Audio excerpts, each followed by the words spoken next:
고3 아들을 둔 교회 학교 고등부 교사인 엄마가 있었습니다. 교회에서 예배드리고 학교에 가려는 아들에게 지금 공부하지 않으면 안 되는 때다 라고 하며 교회 가는 걸 막고 강제로 학교에 보냈습니다. 이 엄마는 아들을 학교에 보내고 고등부 예배 후 공과 시간에 예배하러 온 아이들에게 이렇게 말합니다. 얘들아, 공부도 중요하지만 공부보다 더 중요한 것이 있단다. 그것은 바로 예배란다. 그러니 예배를 우선순위에 두고 살아가길 바란다. 여러분 어떠세요? 말과 행동이 다른 신앙을 가진 부모들의 이중적인 모습이 자녀들의 신앙을 망친다는 한 기독교 방송국에서 만든 짧은 그러한 인터넷 영상의 내용입니다. 과거 교회를 잘 다녔지만 현재 교회를 다니지 않는 중고등학생들과 청년들을 대상으로 한 통계조사에 보면 교회를 다니는 부모의 말과 행동이 다르기 때문이라는 수치가 높게 나왔습니다. 또한 일반인들도 교회를 다니고 싶지 않은 이유 중 가장 높은 수치가 말과 행동이 다른 기독교인이었습니다. 말은 사랑을 말하는데 삶은 자기만 합니다. 말은 용서를 말하지만 삶은 시기와 그리고 미움으로 가득합니다. 말은 섬김을 말하지만 삶은 이기심으로 가득한 모습입니다. 말은 희생을 말하지만 삶은 손해보려고 하지 않는 그러한 모습으로 살아갑니다. 말한 것과 삶이 다르면 그 사람은 매력이 없어서 사람들이 가까이 하려고 하지 않습니다. 말과 삶이 다르면 누구든 신뢰하지 않으며 친밀한 관계가 될 수 없습니다. 하나님과의 관계에도 우리의 삶이 주의 말씀과 일치하지 못하면 주님과 친밀한 그러한 관계가 될 수 없고 세상에 아무런 매력을 주지 못하여 덕을 끼치지 못하게 됩니다. 말씀과 내 삶이 일치할 때 그것이 별것 아니라 할지라도 믿음의 스파크가 일어나서 엄청난 동력이 생겨 세상을 하나님의 통치가 임하는 주의 나라가 되게 할 수 있습니다. 말씀의 삶을 일치시킨 그러한 인물이 성경에 여럿 나오지만 특별히 오늘 본문에 등장하는 이 에스라라는 인물을 통해서 우리의 삶도 말씀과 일치함으로써 세상에 주의 나라가 임하는데 귀하게 쓰임받는 그러한 저와 여러분들이 되실 수 있기를 주님의 이름으로 축복합니다. 첫째로 에스라는 하나님의 말씀에 삶을 일치시키기 위해서 하나님만을 전적으로 의지하였습니다. 바벨론의 포로였던 유대 민족이 70년간 포로 생활을 마치고 페르시아 혈통이었던 고레스가 바벨론을 무혈 정복하여 왕이 됩니다. 하나님께서 이 고레스 왕 때에 유대 민족이 고국 예루살렘으로 돌아가서 무너진 성전을 다시 짓는 것을 허락해 주도록 은혜를 베풀어 주십니다. 이때 유대 민족을 예루살렘으로 데리고 돌아온 지도자가 수룹바벨이라는 유다 지파의 지도자였습니다. 이 수룹바벨은 함께 예루살렘으로 돌아온 유다 민족과 의구투합하여 성전을 다시 짓게 되는데요. 이 성전을 수룹바벨 성전이라고 부릅니다. 그는 약 5만 명의 사람들을 데리고 왔는데 이 수는 바벨론에 남아있던 유대 민족 전체의 숫자는 아닙니다. 바벨론은 피정복 국가의 포로를 자국민하는 그러한 정책을 폈는데 그곳에서 태어난 세대들은 낯선 예루살렘보다 생활 터전인 바벨론에 남는 쪽을 택한 사람들이 상당수 있었습니다. 아무것도 없는 허화 벌판에서 새롭게 생활 터전을 일구어야 하는 예루살렘보다는 이미 모든 것이 갖추어져 있는 바벨론이 그들이 살기에는 더 만족스러웠던 것입니다. 수룹바벨이 유다민족 1차 포로 귀환자들을 예루살렘으로 데리고 간 후 시간이 흘러 바벨론에 살고 있던 유대 민족에게 큰 위기가 닥치게 됩니다.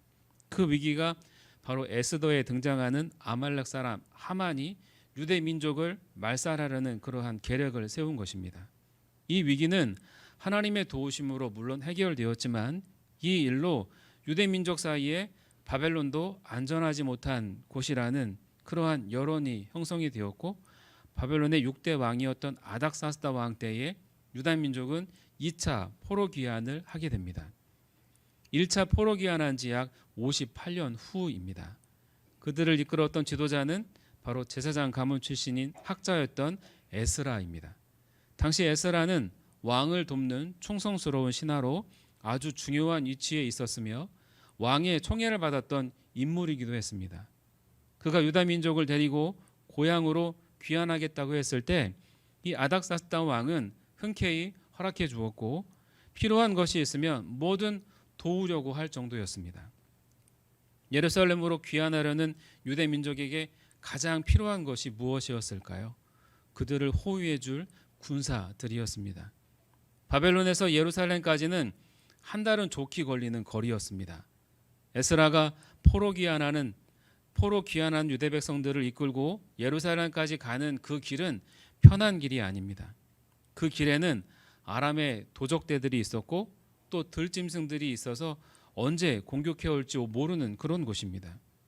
그 밖에도 어떤 위험이 있을지 예측할 수 없는 그러한 위험한 길이었습니다. 더욱이 그들은 바벨론에서 받은 많은 금과 은을 갖고 가야만 했습니다. 그냥 맨몸으로 가도 위험한 길이었는데 귀금속을 갖고 간다는 것은 도적들의 표적이 될 수밖에 없습니다. 누군가 그들을 보호해주지 않는 상황에서 그 길을 간다는 것은 모든 것을 빼앗기고 심지어 생명까지도 빼앗길 수 있는, 그렇게 되지 않는다 할지라도 종이 될 수도 있는 그러한 상황이었습니다. 에스라는 페르시아 왕의 도움을 받아서 가장 안전하게 고국으로 돌아갈 수 있었음에도 불구하고 왕의 그 군사들을 거부합니다. 그 이유를 에스라는 22절에서 이렇게 말합니다. 이는 우리가 전에 왕에게 아뢰기를 우리 하나님의 손은 자기를 찾는 모든 자에게 선을 베푸시고 자기를 배반하는 모든 자에게는 권능과 진노를 내리신다 하였으므로 길에서 적군을 막고 우리를 도울 보병과 마병을 왕에게 허락하기를 부끄러워하였습니다.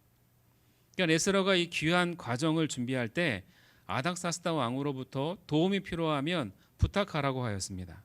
혼자 가는 것도 아니고 애들과 또 부녀자들과 같은 약한 사람들을 데리고 가야만 합니다. 더욱이 귀금속을 갖고 갔기 때문에 아닥사스다 왕은 안전하게 도착하도록 군사를 호위해 주고 싶어 했습니다. 그러나 에스라는 왕의 도움의 손길을 하나님을 찾는 자에게 선을 베푸시지만 배반하는 자에게는 진노하신다는 주의 말씀으로 정중하게 사양을 합니다. 그는 하나님의 말씀을 믿는다고 하면서 페르시아 왕에게 도움을 요청한다는 것은 부끄러운 짓이라고 생각했던 것입니다. 근데 여러분, 이렇게 한다는 것이 정말 쉬운 일이었을까요? 아무런 도움도 구할 곳이 없는 사람과 도움을 구할 곳이 있는 사람 중 하나님을 전적으로 의지하는 것이 어느 쪽이 더 쉬울까요? 아무런 도움도 구할 곳이 없는 사람이 하나님을 의지하는 것이 쉽습니다. 아무것도 없습니다. 하나님을 전적으로 의지하는 것이 쉽죠. 그러나 반대로 도움을 구할 것이 있음에도 하나님을 전적으로 의지하는 것은 결코 쉽지는 않습니다. 믿음이 적고 많고를 따지는 것은 아니지만 고난의 때에 하나님을 의지하는 것보다 형통할 때 하나님을 전적으로 의지하는 것이 더 근사하고 훌륭하다는 것이죠. 누구나 의지할 것이 없을 때에는 하나님을 의지할 수밖에 없습니다. 그러나 의지할 것이 있을 때 하나님을 의지한다는 것은 쉽지 않습니다. 뭐든지 다 잘 되는 그런 상황에서 하나님만을 철저하게 의지하며 사는 사람이 과연 얼마나 되겠습니까? 의지할 것이 많음에도 불구하고 하나님만을 전적으로 의지하는 사람이 진정 믿음의 부자라고 할 수 있습니다. 그것이 자신이 살아가는 힘이라는 것인데 여러분 얼마나 근사합니까? 여러분들은 어떠십니까? 여러분들이 살아가는 힘은 무엇입니까? 여러분이 살아가는 힘은 돈이 아니고 재산도 아니고 권력이나 명예가 아니라 하나님이실 수 있기를 바랍니다. 그렇게 사는 삶이 믿음의 부자입니다. 에스라는 상황과 여건에 따라서 하나님의 말씀대로 살지 않았습니다. 하나님을 믿었기에 상황과 여건에 치우치지 않고 하나님의 말씀을 따랐습니다. 주님을 믿고 의지하는 사람은 상황과 여건에 따라 하나님의 말씀에 순종하는 것이 달라지지 않습니다. 에스라는 그것을 뭐라고 표현했냐면 부끄러운 짓이라고 표현했습니다. 하나님을 믿는다고 하면서 주의 말씀과 삶이 일치하지 않는 것은 자존심 상하는 일이며 부끄러운 짓이라고 그렇게 표현했다는 것이죠. 상황과 여건이 안 좋아도 또한 아무리 좋아도 오직 주의 말씀을 따르는 것, 그것이 주님을 믿는 사람들의 믿음의 자세인 것입니다. 에스라는 호위부대 없이 바벨론으로 간다는 것이 얼마나 위험한 일인지 잘 알고 있었습니다. 그러나 하나님을 믿는 자에게 선을 베푸신다고 말씀하신 그 하나님을 믿었고 그분이 도우시면 호위부대 없이도 안전하게 고국 땅에 이룰 수 있을 것임을 믿고 그는 행동하였습니다. 에스라는 하나님만을 의지하기 위해 출발하기 전 귀한 자들과 함께 금식하며 하나님의 도우심을 구했습니다. 하나님은 그들을 보호하셨고 도와주셨으며 인도해 주셨습니다. 하나님을 믿고 그분의 말씀대로 순종하자 하나님께서는 1개월가량의 기나긴 여정이었으나 그들의 머리털 하나 다치지 않도록 안전하게 고국 땅에 도착할 수 있도록 인도해 주셨습니다. 하나님을 믿고 의지하는 사람은 오직 하나님의 말씀대로 삽니다. 그리고 하나님은 그분의 말씀에 순종하는 사람에게 역사하시고 또 역사하십니다. 이 사실을 결코 잊지 마시길 바랍니다. 두 번째로 에스라는 하나님의 말씀에 삶이 일치되도록 세상에 욕심을 버렸습니다.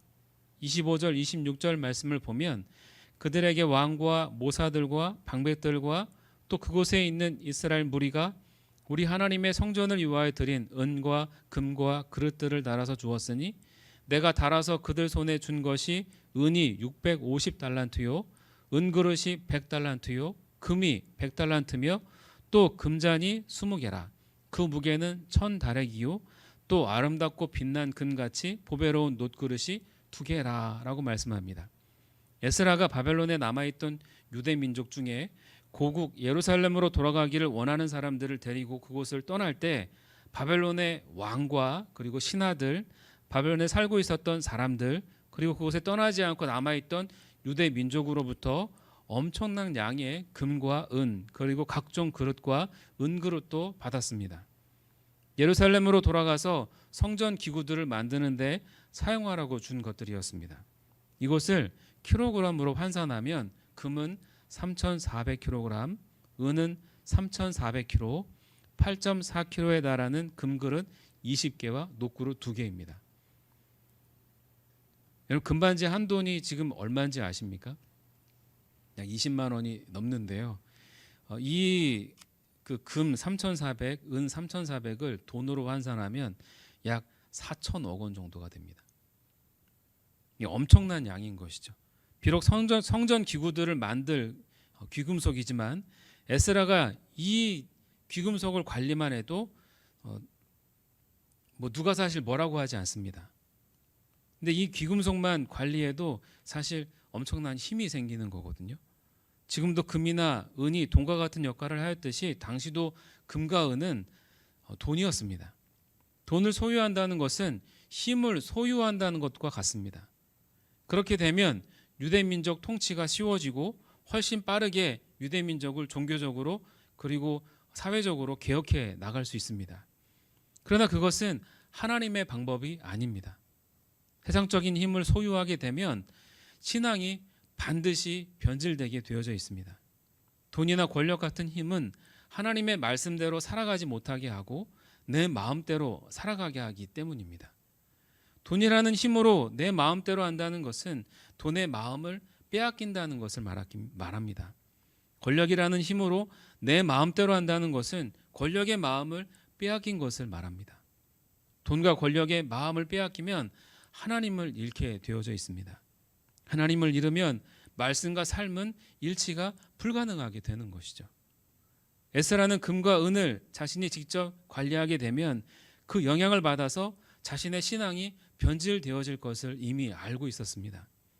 지도자인 그가 세상적인 것에 마음을 빼앗기면 주님의 말씀대로 백성들을 인도한다는 것이 쉽지 않다는 것을 그는 알고 있었던 것입니다. 세상적인 것에 마음을 빼앗긴 지도자는 백성들을 멸망으로 인도할 수밖에 없습니다. 그래서 에스라는 그것을 손 하나 대지 않았던 것입니다. 금이나 은과 같은 세상적인 영향으로부터 자신의 신앙을 지키려고 한 것은 지키려고 그것을 관리할 12명의 제사장과 그리고 레위 사람들을 따로 세워서 관리하도록 명하였습니다. 그는 세상적인 방법으로 살려고 하지 않았습니다. 철저하게 하나님의 말씀으로만 살려 하였고 하나님의 말씀에 순종하는데 방해되는 것은 일체 버렸습니다.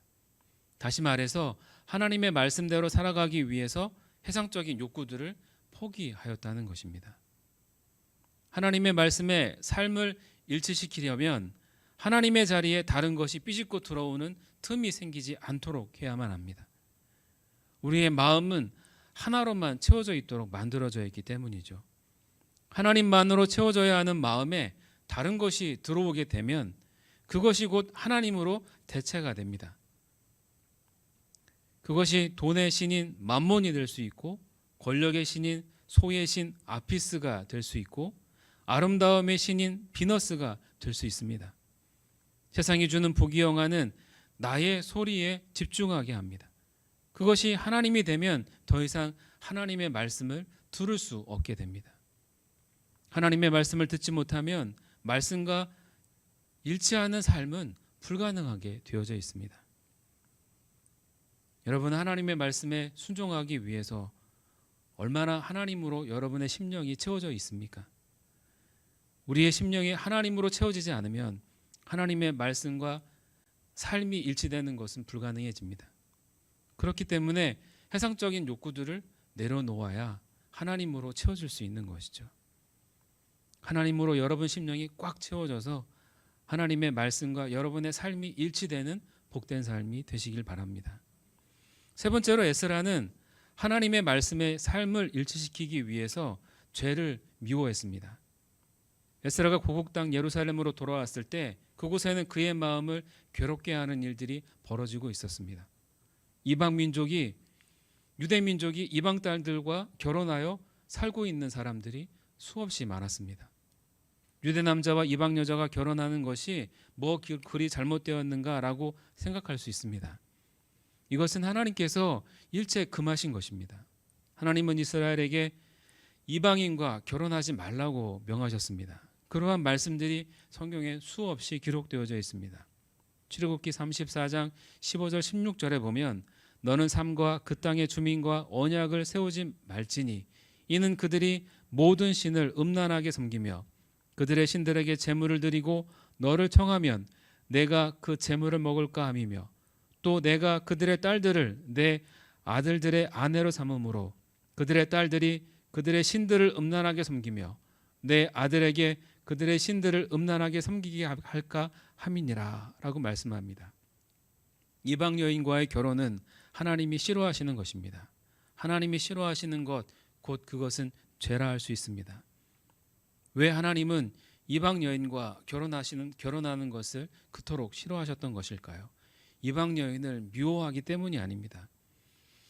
유대 민족이 이스라엘 백성이 이방 민족과 결혼하게 되면 하나님에게서 마음이 떠나게 되고 신앙이 변질되기 때문에 하나님께서 이방 여인과의 결혼을 금하신 것입니다. 믿음이 좋은 남자와 믿음이 없는 그러한 여자와 결혼을 하고 또 믿음이 좋은 여자와 믿지 않는 남자와 결혼한다고 가정할 때 어느 쪽이 믿을 확률이 더 높을 거라고 생각하십니까? 믿음이 좋은 남자가 믿음이 없는 여자와 결혼했습니다. 그리고 믿음이 좋은 여자와 믿음이 없는 남자와 결혼했습니다. 어느 쪽이 믿지 않는 남녀가 결혼할 가능성이 높을까요? 남자들은 믿지 않는 여자라고 생각할 것이고 여자분들은 믿음이 좋은 여자라고 생각할 것입니다. 통계상으로 보면 믿음이 좋은 남자는 믿지 않는 여자와 결혼했을 때 남자도 믿지 않는 경우가 많았고 믿는 여자가 믿지 않는 남자와 결혼했을 때 시간이 걸리긴 하지만 100% 남자가 모두 믿었다는 통계 결과가 나왔습니다. 물론 믿지 않는 남편과 결혼해서 믿는 남편으로 변화시키는 그 과정은 참 오랜 시간이 걸리게 되고 그 시간은 참 고통의 시간일 수 있습니다. 근데 결국에는 믿는 남편이 되더라는 것입니다. 남자는 믿지 않는 여자와 결혼할 경우 믿음을 버리는 경우가 많습니다. 남자는 그처럼 여자에게 약한 존재이기 때문입니다. 이 말은 여자가 굉장히 강하다는 것을 말합니다. 삼손이 어디에서 힘이 나오는지 아무에게도 알려주지 않았지만 유일하게 알려준 두 여자가 있었습니다. 유일하게 알려준 여자가 있었습니다. 그 여자가 누구였죠? 드릴라라는 여자였습니다. 그래서 삼손이 망하지 않았습니까? 남편이 사업하다가 망하면 남편은 도망가지만 아내는 끝까지 가족을 지켜냅니다. 여자가 그만큼 강하다는 증거입니다. 힘으로 보면 여자가 상당히 약하지만 내면으로는 여자는 약하지 않습니다. 초대교회 로마의 박해가 심하자 기독교인들이 카타콤에 숨어 지냅니다. 이 지하 무덤이죠. 로마는 상류층으로부터 하층민까지 모두 다 성적으로 타락하였고 이 성적으로 타락했기 때문에 로마가 결국에는 망했다라는 이야기가 있습니다. 근데 명문가의 부모들은 자신들의 아들인 세상이 성적으로 타락해져 있다 할지라도 순결한 처녀와 결혼하기를 원했습니다. 하지만 로마인들 중에는 순결한 며느리를 찾을 수 없게 되었습니다. 그리스도인들은 순결하다는 소문을 듣고서 수소문하여 순결한 그리스도인들의 딸들을 찾았고 명문가의 자신들의 아들들과 결혼하게 되었습니다. 그녀들은 자녀를 신앙 안에서 양육하였고 결국에는 남편들도 다 예수님을 믿게 되었다고 합니다. 그렇게 그리스도인의 영향력이 확대되어서 로마를 국교화하게 만들었다는 숨은 이야기가 있을 정도입니다. 하나님은 우리를 만드신 분이기 때문에 그것을 너무나 잘 알고 계십니다. 그래서 믿지 않는 여자와는 결혼하지 말라고 말씀하신 것입니다. 그런데 유대 민족의 남자들 중 일부가 이방 여자와 결혼하여서 자녀를 낳고 살고 있었습니다. 지금 결혼하여 같이 살고 있는 사람들은 하나님만 믿는다고 하면 봐주고 이후부터 엄격하게 하면 되는데 에스라는 그렇게 하지 않습니다. 그것은 분명 하나님께서 금하신 것이고 그것을 방치한다는 것은 죄를 묵인한다는 것이었기에 이방 아내를 돌려보내는 것이 하나님께 범죄하는 것을 멈추게 하는 것이라며 헤어질 것을 촉구하였습니다. 그런데 유대 민족 중에 이방 여인과 결혼한 그 누구도 이 에스라에게 대항하지 않습니다. 에스라의 말대로 다 순종하며 따릅니다. 같이 살던 아내와 헤어지는 것이 고통이며 괴로움이었지만 그것만이 하나님의 말씀과 삶을 일치시키는 길이며 다시 회복하는 유일한 방법임을 알았던 것입니다. 죄는 이처럼 하나님의 말씀에 위배되는 삶을 말합니다. 죄를 가까이 한다는 것은 하나님의 말씀에 불순종하는 것이며 그것은 하나님의 말씀과 삶이 불일치되게 만듭니다. 에스라는 말씀과 삶을 불일치시키는 그 죄를 미워하였던 것입니다. 에스라는 하나님 말씀과 자신의 삶을 일치시키기 위해서 하나님만을 전적으로 의지했고 세상의 욕망을 버렸으며 죄를 미워하는 삶을 살았습니다. 왜 그가 하나님께 귀하게 쓰임받을 수 있었던 것일까요? 왜 그가 하는 말 한마디 한마디에 이스라엘 백성들이 따랐던 것일까요? 그것은 그가 하나님의 말씀과 자신의 삶을 일치시켰기 때문입니다. 우리가 하나님께 쓰임받지 못하는 것, 우리의 말과 행동이 다른 사람들에게 선한 영향력을 끼치지 못하는 것, 그것은 하나님 말씀과 우리의 삶이 일치하지 않기 때문일 수도 있습니다. 인도의 비폭력으로 영국으로부터 독립시킨 간디가 기차를 타고 여행했을 때 일입니다. 같은 칸에 탄 한 청년이 간디는 인도의 영웅이며 그야말로 영광입니다 라고 열변을 토하며 기차 통로에 가래침을 탁탁 뱉어가며 열광했습니다. 그것을 지켜보던 간디가 그 청년에게 여보게 청년, 간디에 대해서 잘 아는 것 같구만. 그런데 말이야, 간디는 여러 사람이 사용하는 기차 통로에 침을 뱉으라고 가르치지는 않았을 걸세. 그러자 그 말을 들은 이 청년은 간디를 위아래로 부라리면서 당신이 간디를 어떻게 알아? 라고 하면서 대들었습니다. 그때 간디는 나를 아는 게 문제가 아니라 그가 어떻게 사는지 모르는 게 문제야 라고 하면서 한탄했다고 합니다. 많은 사람들이 간디에 대해서는 알고 있었지만 그의 삶을 본받고 삶으로 살아가지는 않는 것을 그가 한탄했던 것입니다. 많은 기독교인들이 하나님의 말씀을 알고 있습니다. 수없이 듣고 수없이 읽고 수없이 봅니다. 그러나 하나님의 말씀과 삶이 일치되도록 살아가는 사람은 많지 않아 보입니다. 대부분 하나님의 말씀을 알려는 열정은 넘쳐나지만 그 말씀대로 살려고 발버둥 치는 사람은 그리 많지 않기 때문입니다. 하나님의 말씀을 아는 것과 그 말씀을 삶으로 살아가는 것과는 하늘 땅만큼 차이가 있습니다. 하나님은 세상을 말씀으로 창조하셨고 지금도 말씀으로 이 세상을 다스리고 계십니다. 이 세상을 말씀으로 운영하고 계십니다.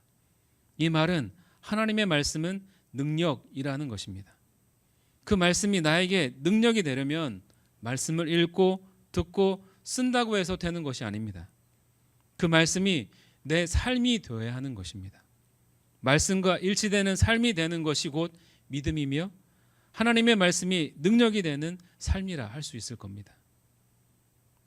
우리의 삶이 말씀과 일치되는 삶이 되어서 우리가 살아가는 모든 것이 하나님의 통치와 다스림이 있는 하나님의 나라가 되는 것, 그것이 하나님의 꿈입니다.